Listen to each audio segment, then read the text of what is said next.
Hallo luisteraars, welkom bij de podcast van Fragile Wing voor SRM Survivors. Mijn naam is Carla Hamoen, ik ben psycholoog en werk al zo'n 25 jaar met SRM Survivors en mensen met DIS.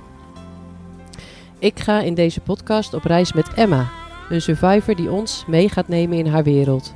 Om inzicht te geven in geprogrammeerde DIS en om survivors aan te moedigen in hun helingsproces.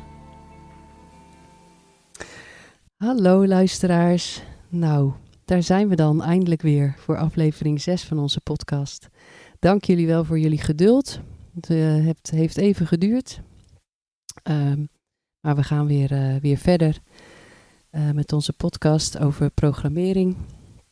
In de laatste aflevering, een poosje terug, heb ik nog kort genoemd op het eind waar programmering eigenlijk over gaat.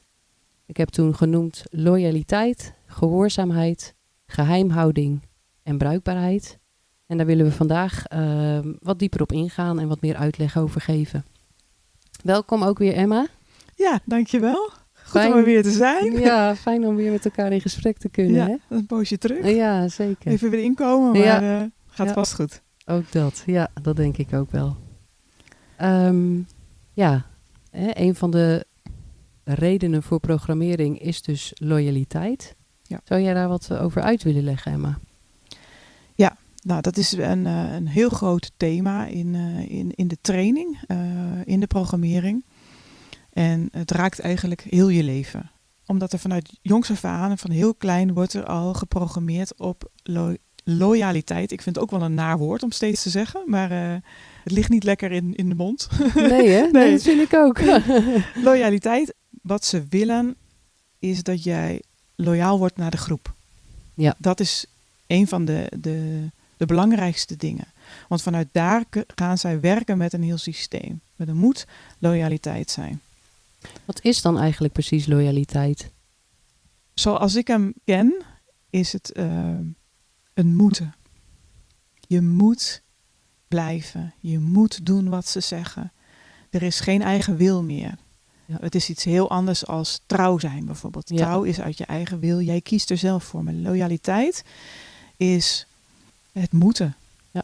Zou je kunnen zeggen, loyaliteit is afgedwongen? Zo leg ik het zelf wel vaak uit. Hè? Onderscheid tussen loyaliteit en trouw. Loyaliteit is manipuleerbaar. Hè? Dat wordt afgedwongen. Waarin er geen ruimte meer is voor jou en voor je eigen keus. En trouw staat daar eigenlijk juist tegenover. Hè? En is een vrijwillige keuze. Waar je ook niet op gemanipuleerd kunt worden. Ja, precies. En wat ik ook wel denk, is loyaliteit zit ook in je genen ergens. Omdat een kind is altijd loyaal naar de ouders. Maar ouders niet naar het kind. Ja. En ik denk dat ze daar heel erg gebruik van maken.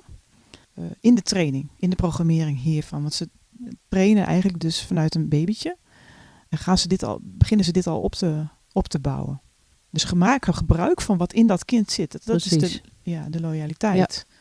Ja, de afhankelijkheid natuurlijk ook, waar we het eerder over gehad hebben. Je bent afhankelijk van je ouders of andere hechtingsfiguren. Ja. En die afhankelijkheid en de loyaliteit daar naar diegene toe wordt eigenlijk dus weer tegen je gebruikt. Hè? Iets wat we steeds terugzien. Ja, en vind ik afhankelijkheid ook weer anders. Omdat je bent zo klein, je kunt niet je eigen flesje vullen. Weet je wat, dat moet gedaan worden. Ja. En loyaliteit die zit toch wel echt in je of zo. Ja. Daar maak je niet een bewuste keuze voor. Als kind zijnde. Het bestaat gewoon. Je houdt van je papa en mama. Ja. Wat die ook met je doen, daar hou je van. Dus dat klopt. Geen twijfel over of zo. Of geen vraag over. Nee, en dat komt eigenlijk juist ook wel heel erg uit de hechting voort. Hè? Dat je hechtingsfiguren moeten goed blijven in jouw hoofd. Om als klein kindje staande te kunnen blijven. Hè? Dus daar ligt de fundament voor die loyaliteit denk ik ook in. Zij zijn altijd goed, hè? Ja. Dus wat ze ook inderdaad ook met je doen. Ja. Je ziet vaak dat kinderen gewoon, wat er ook met hen gebeurt, blijven loyaal aan de ouders inderdaad. Ja, en daar wordt mee gespeeld. Ja, precies. Net als met zoveel andere dingen die al in het kind liggen. Precies. Gespeeld wordt, hier dus ook heel erg mee. Ja. En vanaf het begin wordt daar al op ingezet. Ja, ik denk wel eens die splitsing, nou die hebben we natuurlijk al voor een heel groot gedeelte uitgelegd, is dat ze voor een bepaalde taak gaan ze een deel splitsen. En er zijn delen die zeggen, dit ga ik niet doen. En dan splitsen ze dat deel nog een stuk af. En die zegt, ik ga dit ook niet doen. En dan gaan ze naar het derde splitsing en die zegt, ik ga dit ook niet doen. Net zolang tot ze een deel hebben die zegt, ja, laat mij het maar doen. Ik doe dit wel, want dan is het gezeik tenminste klaar. Er wordt ook natuurlijk heel veel pijn gedaan in de splitsingen. Ja, zeker. Dan stopt dat tenminste ook. Ze wachten ook daarin om het juiste deel te vinden. Ja, die eigenlijk gewoon de martelingen zo graag wil laten stoppen dat hij zegt, nou ik ga het wel, ik neem deze taak wel op mij. Dat is eigenlijk wat je bedoelt, toch? Ja, precies. Want daarin zit ook in dat deel zit een loyaliteit aan de groep aan. Ja. Want anders zeg je geen nee. De eerste delen hebben nee gezegd. Ja. Die zijn niet loyaal aan de groep. Precies. En op een gegeven moment zegt, ik doe dit wel. Ja. En zo'n deel gaan ze gebruiken om in een bepaalde taak te zetten. Ja. Dit deel is loyaal aan de groep en wordt dus ingezet voor een bepaalde taak. Wat ik merk in deze delen die dus zo naar voren stappen van ik ga het wel doen, die worden vaak gebruikt om als gehoorzame robotje te gaan functioneren in de groep. Dus ze krijgen een opdracht, die gaan ze uitvoeren. Er worden geen vragen gesteld, er wordt niet gepiept, gemauwd of andere protesten. Ja, ja. Er wordt gewoon gedaan wat de groep vraagt. Ja. En dat wordt keurig gedaan. Ja. Maar wat er gebeurt in zo'n groep delen die daarbij zijn, die dat dus zien gebeuren, dat deel wat dus beslist, ik ga het wel doen, die wordt echt uitgekotst door de rest van de delen. Want jij bent dus op dat moment loyaal geworden aan de groep. En dat creëert natuurlijk heel veel strijd in het systeem. Ja, dus eigenlijk ook van de delen die daarvoor zijn geweest, die gezegd hebben, nee, wij doen het niet. Of nee, ik doe het niet. Die kotsen eigenlijk dat deel uit dat op een gegeven moment zegt, nou, ik doe het dan wel. Ja, terwijl precies, dat deel het eigenlijk ook voor hun doet, om de straf en marteling te stoppen. Ja, dus het is een hele dubbele werking die daar speelt, die ook gebruikt wordt om elkaar tegen elkaar op te zetten. Ja, precies. Dus dit deel wordt uitgekotst. Daar heeft hij de rest van zijn leven gewoon echt last van. Ja, ja. Dus wat doe je dan als deel? Je hoort nergens bij. En dat is gewoon heel vervelend. En als je dan denkt van ik ga toch bij de groep willen horen.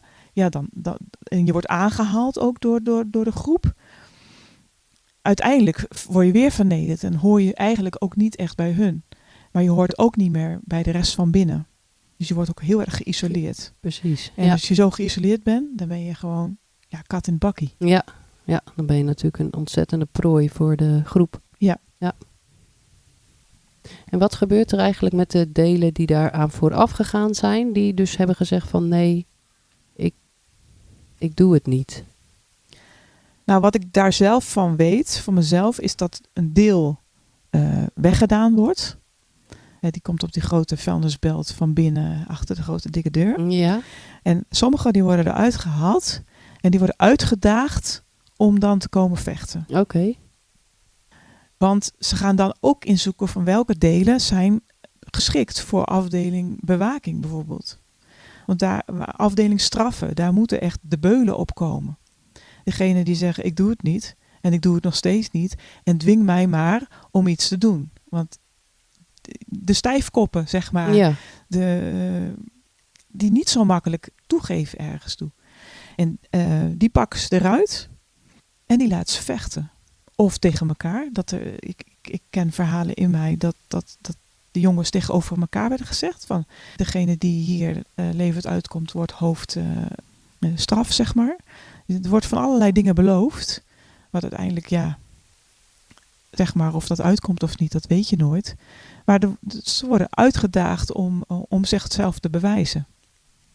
En dat is op dat moment... ik heb heel veel contact met mijn vechters gehad. En op dat moment zijn ze heel trots dat ze gevochten hebben. Want dan ben je tenminste niet zo'n loser die eraan toegeeft. Ja, precies. Maar je weet, het is een kind.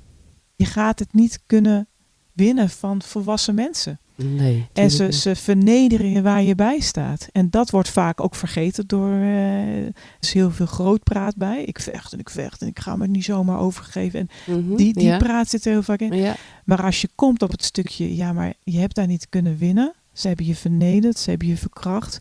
Ze hebben alles met je gedaan. Zodat jij uiteindelijk ook ging doen wat zij vroegen. Ja. Ja, dat is super pijnlijk om daar te komen. Er zit zoveel schaamte. En zoveel ellende ook. En ik vond dat zelf heel moeilijk om daar doorheen te breken. Dat dat ook oké was. Dat dat gebeurd was. Dat ze voor mij niet minder werden daardoor. En dat ik hun vechtlust enorm heb gewaardeerd. Ja. Maar dat ik het ook zie dat ze zo gebroken zijn. Ja, Want precies. ze zijn ongelooflijk gebroken. Omdat ze eigenlijk ontzettend voor de gek zijn gehouden. Ja, precies. Werd dus eigenlijk gedaan alsof dat vechten goed was. Ja. Om het uiteindelijk tegen hun te keren en ook in te zetten voor een bepaalde taak weer. Ja, ook. Daar komt het op neer. Ja, en net als met het eerste stuk wat ik vertelde van... je krijgt van binnen ook verdeling. En dat is met dit deel ook. Want iedereen veracht de vechter. Want die brengt je alleen nog maar meer in de problemen. Ja, dat is natuurlijk zo. Ja. Want als hij nou eens een keer stopt met vechten... of als zij nou een keer stopt met vechten... dan krijgen we geen slaag meer. Ja. Doe nou maar gewoon wat ze... dan zijn we er vanaf. Ja. Ja. Dus die dynamiek gaat ook weer draaien. Dus al met al is niks goed. Nee, en ook heel dubbel. Hè? Want enerzijds worden ze dus uitgedaagd om te vechten. Anderzijds levert dat vechten dus altijd straf en vernedering op. Ja. Ja, en het vechten is niet alleen maar ik wil vechten, maar het is ook het opkomen voor jezelf. Nou, dat. Ja. Het is opkomen voor de rest. Voor wat ik bij mezelf veel gemerkt heb, is opkomen voor de kleintjes, voor de zwakkeren. Ja. Daar vechten wij wel voor, want die kunnen wij wel beschermen. Ja. Nou, er valt niks te beschermen. Aan het eind van het verhaal is er niks beschermd geweest. Nee. Is iedereen gebruikt geweest? Is iedereen vernederd geweest? Hoe groot of sterk je ook dacht te zijn. Precies. Of hoe klein of hoe kwetsbaar je ook dacht te zijn. Iedereen heeft dezelfde behandeling gehad. Ja. En dat is super pijnlijk. Nou, dat is toch ook verschrikkelijk. Hè? Als je dan probeert om voor jezelf op te komen. Of voor anderen van binnen op te komen als deel. En uiteindelijk blijkt dat er helemaal niet kan in die situatie. Hè? Dat het gewoon, het is natuurlijk vechten tegen de bierkaai. Ja. Uiteindelijk heeft de groep altijd de controle. Altijd, en kun jij daar natuurlijk nooit tegen op. Nee, want het is altijd links of rechtsom. Zij krijgen hun zin wel. Want zij zien dit allemaal gebeuren. Voor hun is het een spel, een training. Ja. Voor jou gaat het over leven en dood. Precies. Ja. Dat is een hele andere inkijk. En de schaamte om daar doorheen te breken is voor iedereen zo ontzettend moeilijk. Voor de opgevers is dat afschuwelijk. Ja. Voor de vechters is dat afschuwelijk. En dat zetten ze gewoon vol in om die verdeeldheid te houden. Ja. Het creëren van chaos. Ook in de training daarvan, in de splitsing daarvan. Het creëren van enorm veel pijn. Dus er wordt heel veel geschreeuwd, gegild. En anderen die dan niet boven zijn, maar dat allemaal wel meemaken of horen. Dat is natuurlijk angstaanjagend. Ja. En dat zet bij heel veel delen ook weer van en nu, wat gebeurt er als ik boven word geroepen? Dus het wordt allemaal gebruikt. Ja, ook om heel veel angst dus in het hele systeem aan te jagen. Het hele systeem aan te jagen, ja. Precies. En dus de loyaliteit aan de groep resulteert sowieso in dat er geen loyaliteit aan elkaar kan zijn. Ja. Hè? Dat het gewoon ingezet wordt om vijandschap van binnen te kweken. Ja. En ik denk ook wel in het gegil en tumult van wat er dan ontstaat, dat er dus op een gegeven moment wel een deel zegt van, dan doe ik het wel, dan wordt het ook stil. En dat dan ook is van, wil je dat het stil wordt, dan moet je loyaal worden aan de groep. Ja. Dan moet je de keuze voor ons gaan maken. Ja. Anders blijft dit zo. Ja. Die creëren ze ook. Ja, dus het wordt helemaal zo bedacht dat het toegeven aan wat zij willen het beste resultaat geeft eigenlijk. Ja, en dan heb je natuurlijk de loyaliteit naar de groep. Maar er is ook nog een heel groot stuk is de loyaliteit naar de familie toe. Ja. Of naar de misbruikers toe. Of naar je verzorgers toe. Net waar je uitkomt. Waar je in opgegroeid bent. En die is net zo heftig. Die wordt net zo heftig ingezet. Maar die is op een heel ander niveau heel intens. Ja.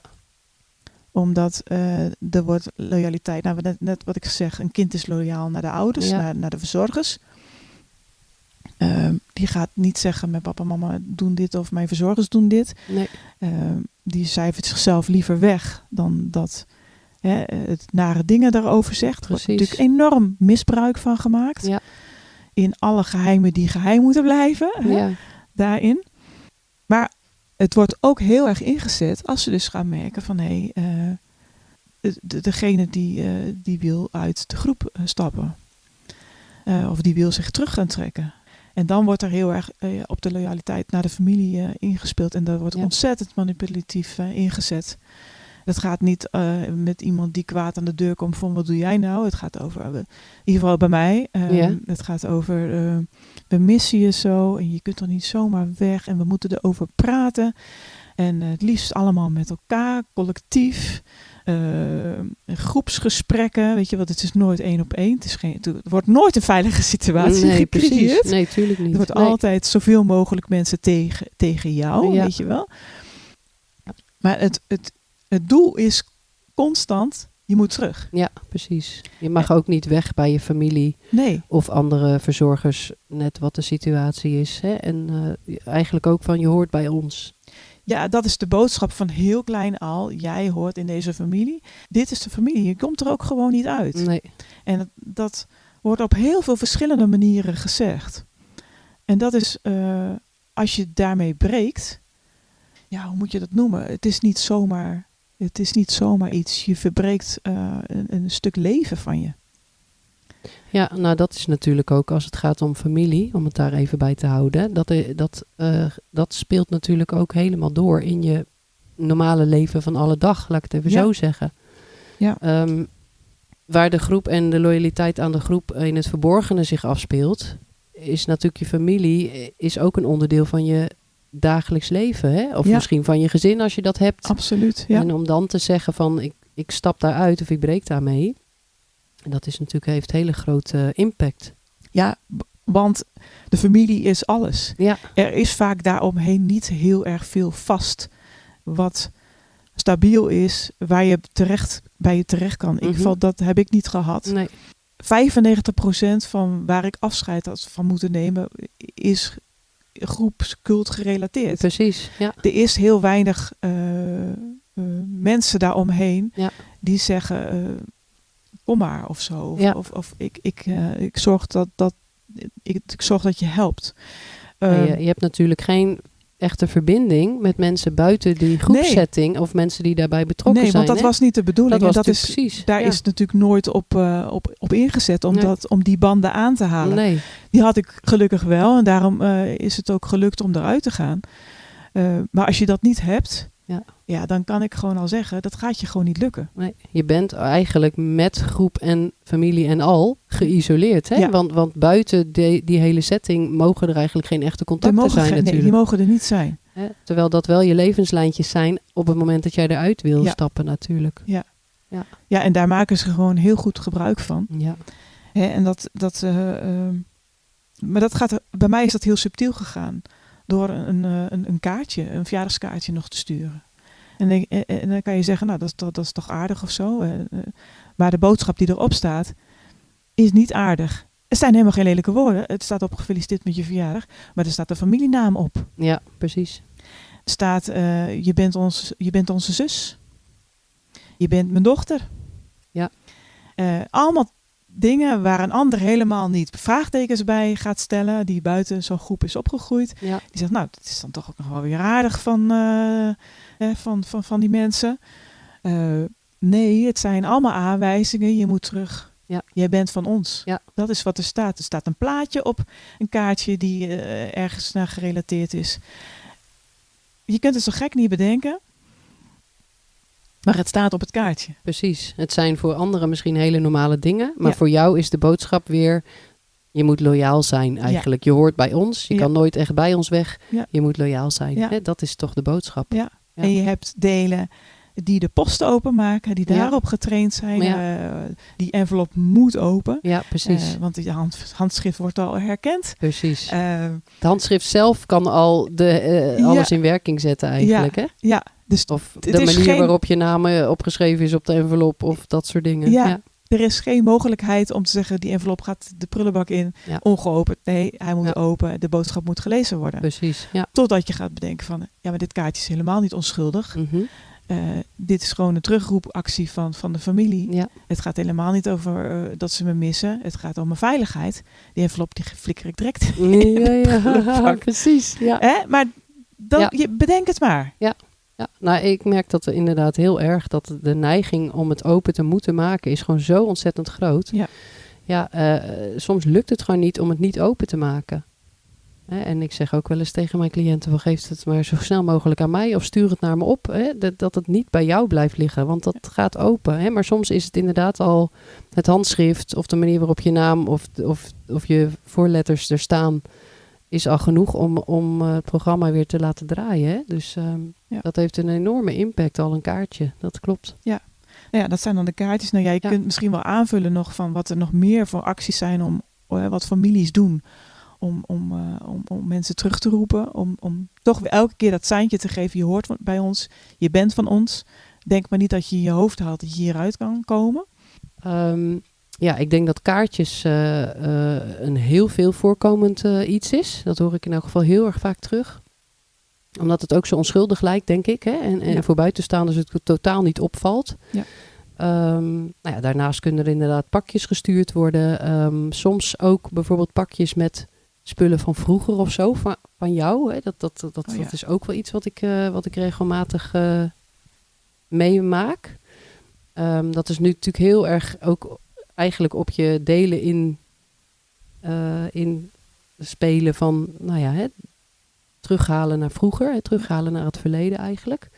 En daar zit natuurlijk ook dan op het emotionele vlak altijd toch een stukje of heimwee of een stukje soort melancholie. Hè? Dus iets wat je gemist hebt of wat kostbaar voor je was, een knuffeltje of weet ik het, iets waardoor dat weer gaat trekken. Dat is natuurlijk de bedoeling. Hè? Het moet weer gaan trekken. De familie moet weer een ingangetje vinden om aan jou te trekken. Dat je toch misschien maar wel weer contact op moet nemen met je vader of je moeder of wie dan ook. Ja. Hè?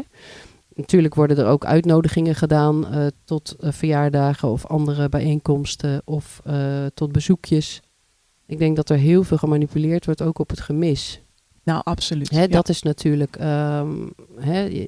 bijvoorbeeld het gemis van een moeder. Ook al is die moeder betrokken in de groep.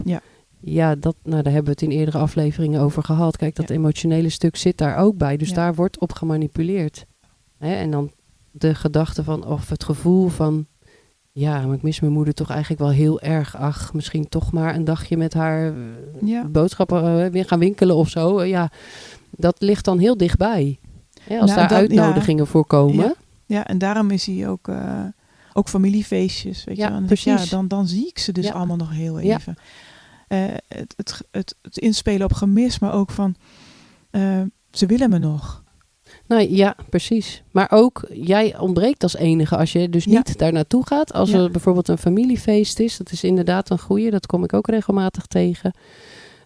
Jij gaat niet, maar dan ben jij dus de enige van de familie die daar niet is. Hè? En dat is ook gewoon heel heftig om dat te voelen. Van ik ben dus dan de enige die ontbreekt. Maar ook mijn hele familie zit daar en ik niet. Ik heb dus geen contact met niemand. Het is heel eenzaammakend. Een heel eenzaam gevoel is dat. Precies. Hun gaan allemaal leuk, gezellig met elkaar door. En ik niet. Ja. En daar zit zoveel venijn in. Hè? Precies. Want loyaliteit naar de groep. Ja, die snap ik, die voel ik. Maar loyaliteit naar familie. En het gemis waar zij op inspelen. Ja. Die is zo venijnig, dat doet zo zeer. Hè? Omdat het ook gewoon zo verbonden is met het hele leven. Precies. Je ziet constant moeders, vaders met hun dochters, met hun kleinkinderen lopen. Ja. En je wordt er constant eigenlijk op je neus opgedrukt. Ja, precies. Wat jij dus niet meer hebt, waar je hebt dus mee moeten breken voor je eigen veiligheid, voor de veiligheid van je kinderen, voor je toekomst, heb je gewoon dat allemaal moeten verbreken. Ja. Is niet wat je leuk vindt. Dat is niet wat je wilde. Nee. Maar het moest. Precies, En je leven hing er eigenlijk gewoon van af. Hè? Je leven hangt er vanaf. Het gaat over klopt. leven en elke keer gaat het over leven en dood. En dat wil je niet als het om familie gaat. Nee. Je wil niet eens die vraag stellen. Ben ik veilig bij mijn familie? Natuurlijk wil je veilig zijn bij je familie. Precies. Dus om echt dat tot je door te laten dringen dat dat niet zo is en dat je voor je veiligheid dus moet breken, dat is al een enorme opgave. Ja. En inderdaad, je ziet natuurlijk overal om je heen familie en gezinsleven. Ja. Wat een enorm gemis ook weer omhoog kan brengen. En daarbij is iets wat ik heel vaak tegenkom, toch wel dat er ook heel veel onbegrip is in de maatschappij voor het verbreken van contact met je familie. Hè? Dus dat is ook heel vaak toch een soort taboe bijna, zou ik willen zeggen. Hè? Van maar dat mensen daar toch op reageren van, maar het is toch je familie? Ja. Of het zijn toch je ouders? Hè? Nou ja, hoe vaak zal ik heb jij het ook gehoord, of andere survivors dit gehoord hebben? Terwijl je echt voor je veiligheid en op leven en dood dat contact dus moet verbreken. En dat is dan zo niet helpend als er dit soort reacties ook zijn. Ja, sowieso kunnen mensen dat niet begrijpen, dat het over leven en dood gaat. Nee, precies. En ik heb op een gegeven moment, ik heb daar ontzettend mee geworsteld, want je komt mensen tegen die ook gewoon even vluchtig vragen van, die ook mijn familie kenden, weet je wel. Oh, ja. Hoe gaat het met ze? Ja. Ik denk, wat ga ik dan zeggen? En ik ga dit in mezelf een aantal zinnen instuderen en die ga ik repeteren, want ik wil niet op dat moment compleet over de kop gaan, weet je wel, want die mensen, ze vragen er even naar, maar het is eigenlijk ook een soort van worstwezen hoe het met ze gaat, weet je wel, maar het is ook een soort van beleefdheidsvraag, weet je zit daar heel erg tussenin te hinken van wat, net als iemand vraagt hoe gaat het met je, denk wat wil je nou eigenlijk dan horen? Ja, wil je het oprecht horen? Ja. Of is het een beleefdheidsvraag? Nou, dat is dus met dit ook. Dus ik heb daarop zitten repeteren. En op een gegeven moment heb ik wel eens tegen iemand gezegd, ik heb geen contact met mijn familie. En dan wordt er met grote ogen naar me gekeken. Ja. Ik zei, dat doe je niet voor niks. Dus er is een hele hoop gebeurd. Ja. Klaar. Ja, precies. Ja. Want het is ook zo. Je doet dat niet voor niks. Nee, absoluut niet. Nee. Want het gaat nogal diep. Je hoort wel eens van ruzies, ik wil je nooit meer zien. Dan denk ik, hoe lang hou je dat vol? Nou, dat is dan een week en dan wordt het er wel eens bijgelegd of zo. Maar dit gaat echt een keuze voor op leven en dood over veiligheid. Ja.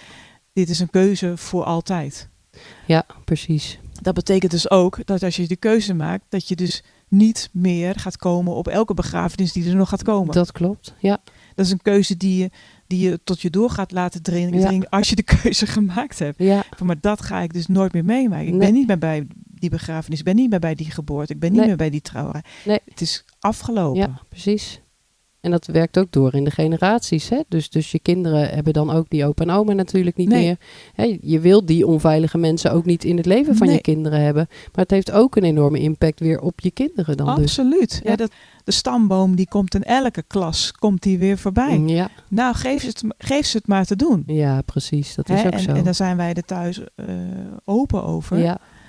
Maar het is echt niet leuk. Die schade merk ik aan de kinderen. Ja. Op schooldingen, bijvoorbeeld een kijkavond of een ding. Ja, wij lopen daar. Ja. Maar er is nooit familie bij. Nee, precies. En iedereen zit de opa's en oma's overal lopen. Precies. Of andere verzorgers of weet ik veel wat. Nee. Die zijn er bij ons niet. Nee, precies. Nee. En dat is niet alleen voor mij eenzaam, maar ook voor de kinderen. Ja, precies. Ja. Er valt een heel vangnet eigenlijk om je heen weg. Ja. En dan heb ik ook mensen horen zeggen, maar daar heb je toch voor gekozen? Ja.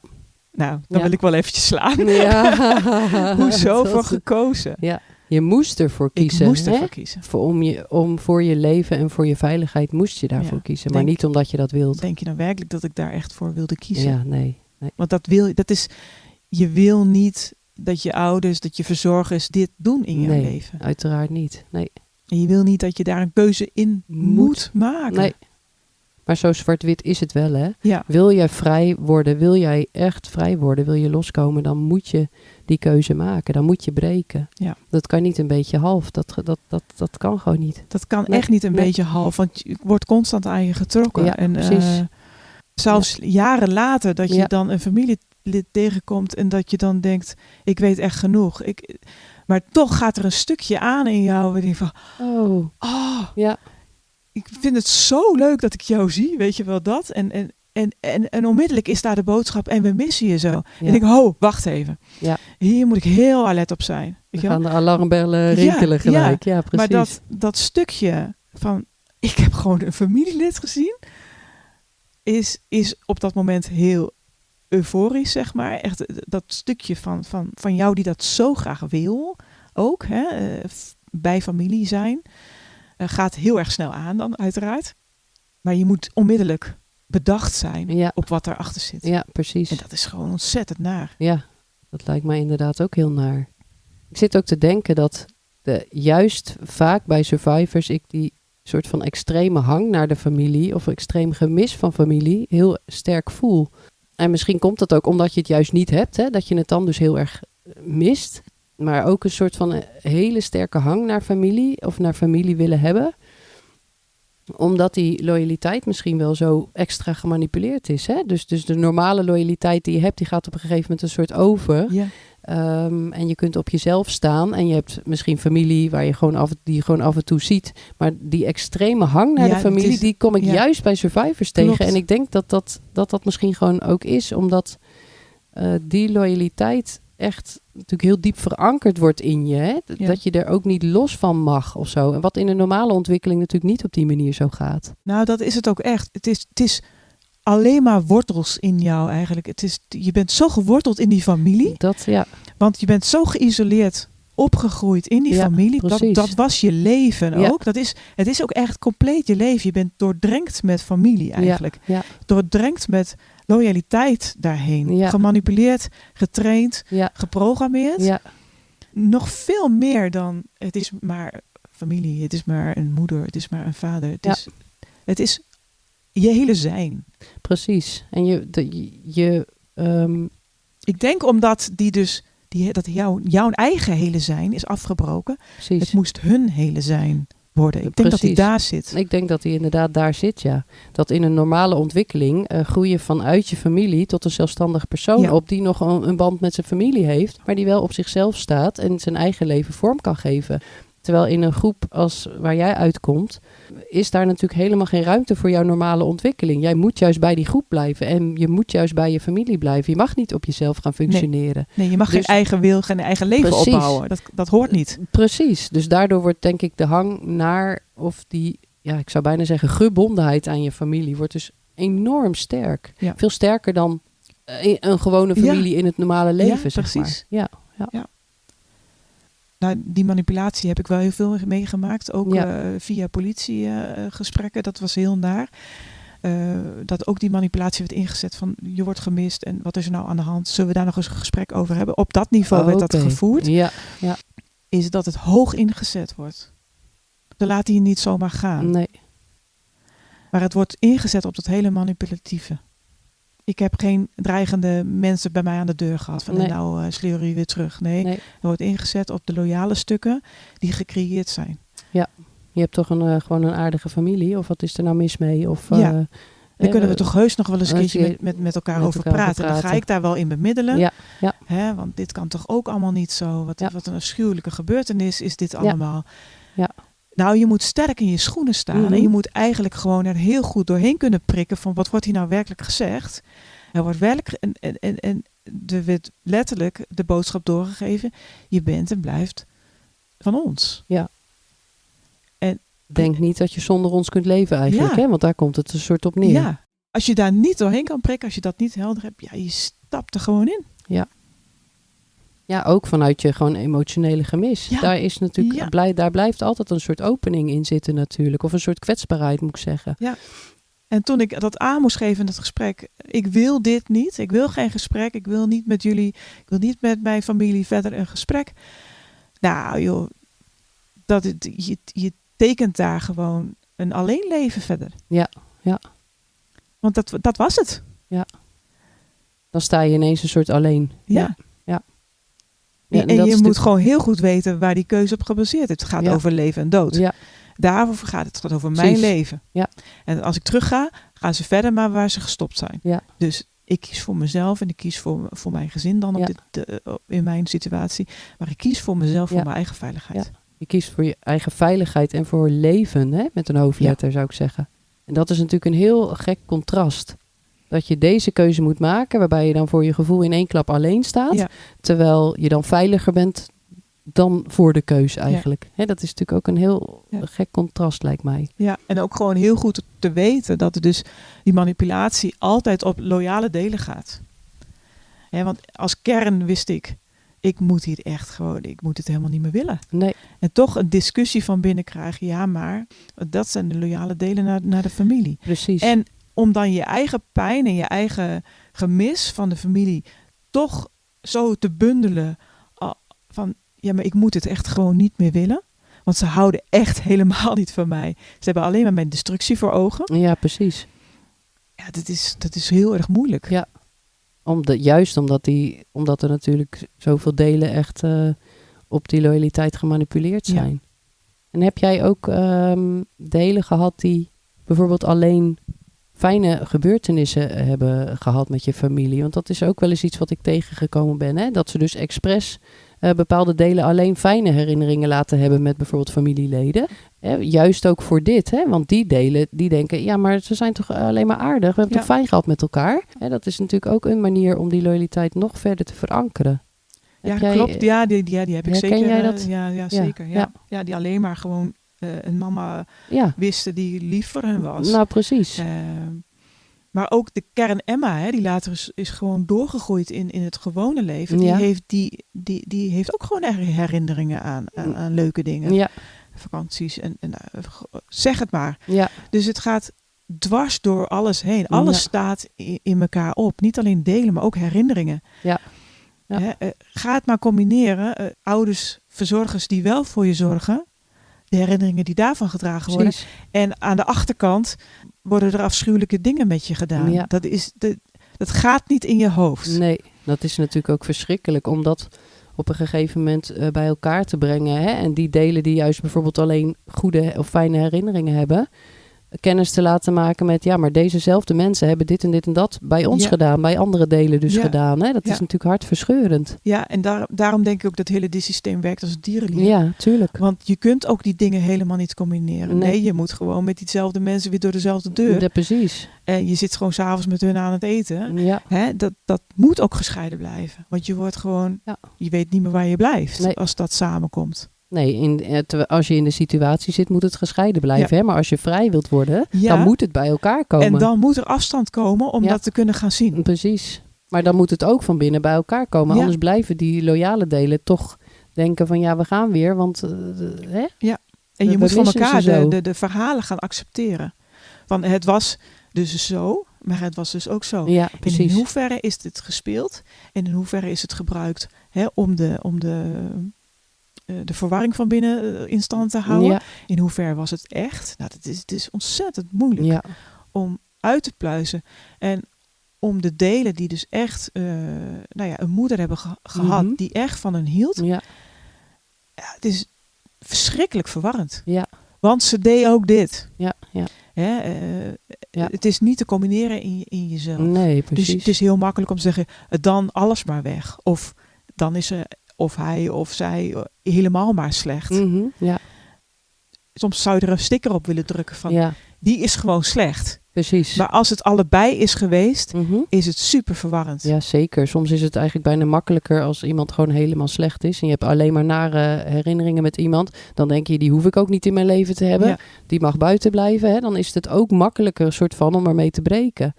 Dan als je ook bepaalde goede herinneringen hebt. Of wat jij als liefde hebt ervaren. Of zorg hebt ervaren. Ja.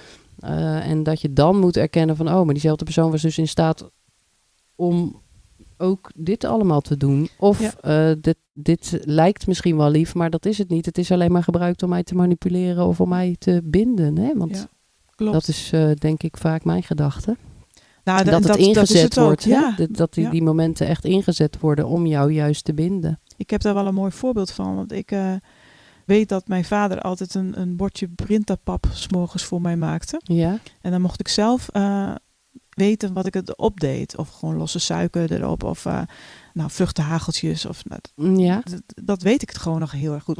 Of chocoladehagelslag. Ja, precies. Als ik echt heel lief was geweest.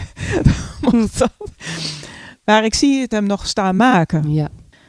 Het bordje pap heb je nodig om te blijven leven. Dat is een levensbehoefte. Ja.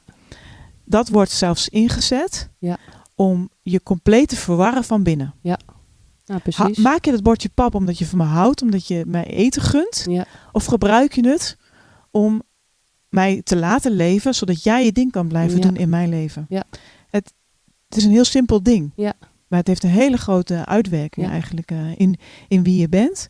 Ja, in heel je zijn. Ja, precies. En het is natuurlijk voor een kindje is het iets heel... Zo'n klein ding kan heel bijzonder zijn.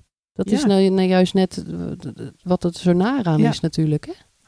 Want het zijn juist die soort van kleine dingetjes die je onthoudt als de goede dingen. Hè? Of als de fijne dingen. Ja. En die blijven ook in je systeem zitten. Hè? Ja. Als grond om elke keer weer op te manipuleren en te verwarren. Ja, dit is wel echt wel heel heftig. Ook omdat het zo... Ja, het is geen vraag dat je moet breken met je familie als je eruit wil komen, als je los wil komen, als je vrij wil worden. Hè? Dat is geen vraag. Het is geen vraag. En wat mij ook heel erg vaak opgevallen is dat de gezinnen zelf of de familie zelf heeft dezelfde cultdynamieken als de groep. Hè, dus op het moment dat jij bijvoorbeeld zegt, ik breek met mijn moeder, ik wil het contact met mijn moeder verbreken, hè, want die is betrokken geweest in die groep, die heeft mij allerlei dingen aangedaan, dus ik verbreek het contact met mijn moeder. Dan krijg je in zo'n gezin allerlei dynamieken, waarbij de andere kinderen in het gezin, dus je broers en je zussen, ook in actie gaan komen. Hè, om te zeggen, joh, maar dat kan toch niet? Wat is hier nou gebeurd? En waarom is het nou? Waarom heb je dat gedaan? En mijn moeder is nu zo helemaal verdrietig en die is helemaal hopeloos. Nou ja, dat. Ja. En of gaan proberen om jou natuurlijk dan terug te krijgen via de broers en de zussen. Hè, dus er ontstaat dan ook een hele dynamiek binnen het hele gezin. Waardoor je uiteindelijk genoodzaakt bent, denk ik, om met het hele, natuurlijk met je hele familie en iedereen die betrokken is op een of andere manier bij die groep te breken. Ja, ook al zeggen ze zelf, wij hebben dit toch niet bij jou aangedaan. Nou, precies. Het is inderdaad die hele dynamiek die er omheen speelt. Ja. Wat het allemaal in stand houdt. Ja. Ik zit ook te denken aan dat familielid wat ik tegenkwam. Maar het is ook dat je op een gegeven moment gewoon waakzaam wordt van mensen... achten, nichten, neven, heel ver familie. Ja. Wat wordt er naar mij toe geroepen? Wat wordt er naar mij toegestuurd om mij nog terug te krijgen? Ja. Oude vriendinnen van vroeger. Het is eigenlijk gewoon heel je contacten van de dag dat jij zegt ik wil gaan breken. Eigenlijk moet je dat allemaal heel scherp eens onder de loep nemen. Ja. Mensen die dan ineens toevallig weer even langskomen of in je leven verschijnen. Dat je denkt, waar komt die ineens vandaan? Of van vriendinnen van vroeger zijn ze echt uit op jouw genezing. Mm-hmm. Op jouw vrijwording. Of zitten ze toch nog altijd ergens te trekken van je moet terugkomen, ja.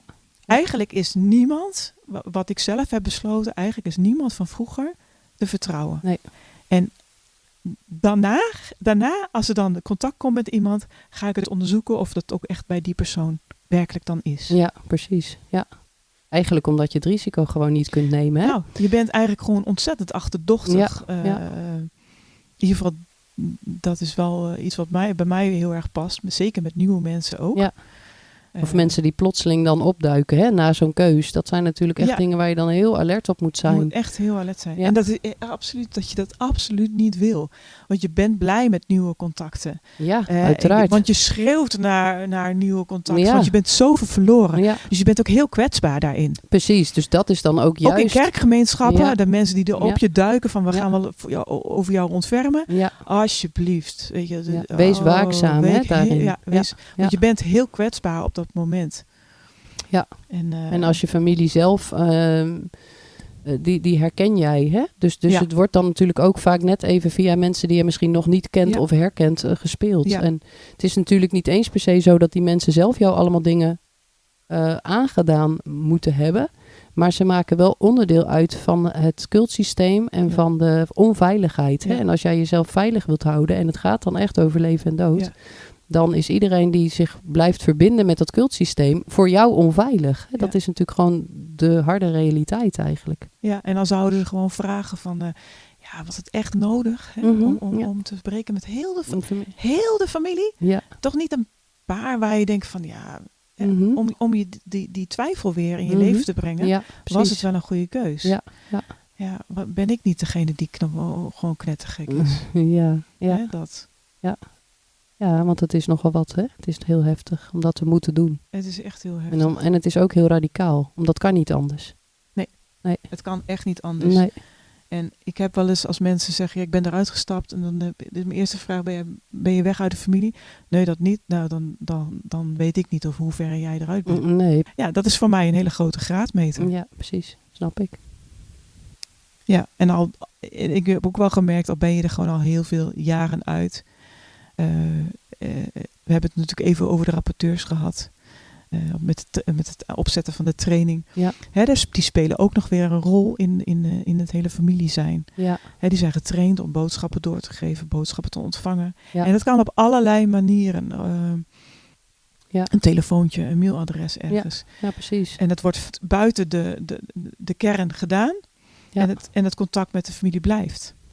Dus dat is ook gewoon, nou net als met het hele breken van de familie, is het gewoon zaak om die rapporteurs in beeld te gaan krijgen. Ja. Van in hoeverre zijn ze nog actief. Ja.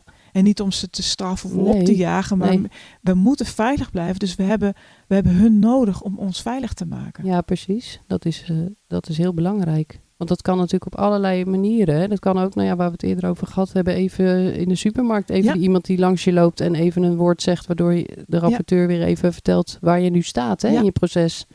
Ja. En je weet gewoon niet wie dat zijn. Nee. En dat is best wel, ik vond dat angstaanjagend. Van met wie praat ik dan zonder dat ik dat weet? Ja, waarom precies. worden die boodschappen? Zijn er nog mailadressen? Hoe makkelijk wordt dat weggemaakt? Weet je? Het is ook wel weer een achterdocht die ook wel, dat zet de boel van binnen ook gewoon op scherp. Ja, zeker. En dat is natuurlijk tegenwoordig is het heel makkelijk met e-mailadressen, met telefoontjes, met appjes. Allerlei verschillende vormen van app-contact wat mogelijk is en wat dan weer verwijderd wordt en jij weet van niks. Ja. En op die manier kunnen er nog allerlei lijntjes onderhouden worden natuurlijk. En krijgen die delen boodschappen van de groep of van de familie, maar wordt ook natuurlijk waar jij dan weer staat aan hun weer verteld. Waar zij weer op kunnen inspelen met hoe ze je dan weer kunnen proberen te benaderen natuurlijk. Dus dit is een heel belangrijk onderdeel van het vrijkomen, van het losmaakproces om deze delen ook als het ware in bescherming te nemen. Hè? Dat zij dat niet meer hoeven te doen. Ja, en ze in beeld te krijgen. Ja, precies. Ja, en ik doe dat in mijn eigen proces, ontheffen van die opdracht. Ja, precies. Want dat kan ik natuurlijk doen. Het is mijn systeem, dus ik kan dat ook ontheffen. Ja. Maar ze niet te gaan najagen, dat heb ik ook gedaan hoor. Want ik was gewoon super bang voor wat er allemaal gebeurde achter mijn rug om. Ja. Van waar zit je te doen en wat voor mailadres gebruik je en wat voor telefoon. Hoe dan? En dat ze heel angstig werden van mij. Ja, precies. Ja. En dat ze helemaal niks meer zeiden. Ja, precies. Ja. En dat werkt dan averechts natuurlijk. Dat werkt heel erg averechts. Ja. Maar dat ik ze uitlegde dat we willen veilig zijn. Ja. Maar je voert je taak nog uit. En dat is een taak die jij opgelegd hebt gekregen. Ja, precies. En wordt het tijd om dat eens neer te gaan leggen? Of zullen we daar eens een weg in zoeken? Hoe gaan we dit doen? Ja. Want jij wil ook dat we veilig zijn. Ja, dat was uiteindelijk natuurlijk... wil hij ook dat we veilig zijn. Ja, precies. Maar dat is heel erg ingewikkeld. Ja. Ik heb ook wel gehoord en ook wel gewerkt met mensen... dat de rapporteurs juist eigenlijk jou ook kunnen helpen. Van die persoon daar in die winkel, dat is er zo één. Hè? Ja. Dus dat de rapporteurs eigenlijk jou kunnen gaan helpen. Juist omdat zij het wel weten, hè, bijvoorbeeld. Daarom heb ik ze altijd heel dicht bij mij willen houden. Precies, ja. Om dan mee te kijken ook. Ja. En omdat ik het gewoon niet allemaal weet. Nee, ik heb ze niet allemaal in het vizier. En hun wel. Ja. Dus ze kunnen daarin ook juist een stukje bescherming bieden. Ja, en ik merk daarin ook bij mij dat ik de integratie daar ook een heel grote rol van mijn veiligheid heeft ingenomen. En dat heb ik een aantal jaren terug heb ik dat gemerkt. Toen heb ik bezoek gehad. En toen hebben ze speciaal naar één deel gevraagd. Okay. Die was heel loyaal aan de groep. Ja. Die was en een rapporteur en hij was heel dicht bij mij. Dus die werkte op de buitenlijn eigenlijk. Die zat heel veel naast mij, maar die wist ook heel goed wat er binnen gebeurde. Dus het was eigenlijk een deel die aangemaakt is. Die werkte op de binnen- en de buitenkant. Ik heb verteld over die muur die gebouwd is. Ja. Nou, zet zijn huisje dan maar bovenop die muur, bij wijze van. Ja. Of midden in die muur. Ja. Hij kon beide kanten op. En daar werd naar gevraagd. Ja. Want die moest zich melden. Ja. Maar die was er niet meer. Nee, die was geïntegreerd. Ja. En dat is een enorme knauw geweest voor heel mijn groep. Ja, precies. Want die was dus nog wel in hun vizier. Ja. En toen merkte ik, ja, maar ze zijn me kwijt. Ja. Dat was wel... dat was wel een feestje om te vieren. Het bezoek was absoluut geen feestje om te vieren. Nee, dat lijkt mij ook maar niet. Maar wel dat ze dus misgrepen daar. Ja, precies. Dus die integratie is ook gewoon heel erg belangrijk. Ja, precies. Want omdat ze ook echt spelen op de delen die loyaal zijn. Zeker. Naar de familie, naar de groep. Ja. Nou ja, die delen, die loyaliteit hebben ze zelf gecreëerd, zoals we net in het begin hebben uitgelegd. Hè? Dus ze weten natuurlijk precies bij wie ze van binnen moeten zijn. Ja. Om die delen nog te benaderen. Hè? Ja. En als die dan geïntegreerd zijn en die kunnen ze niet meer bereiken, ja, dan houdt het wel een beetje op. Dan houdt het echt op, ja. Ja, precies. Ja. Nou, we hebben denk ik een hele uitzending volgepraat met dit onderwerp loyaliteit. Dus wij gaan het voor deze keer eventjes afronden. En wij zullen de volgende keer verder praten over de andere redenen voor programmering. En dan pakken wij het verder op. Ja, de gehoorzaamheid, de geheimhouding en de bruikbaarheid. Dus bedankt voor het luisteren allemaal en tot de volgende keer. You belong to the day. You belong to the light. You belong to the King of Kings and Lord of Lords forever.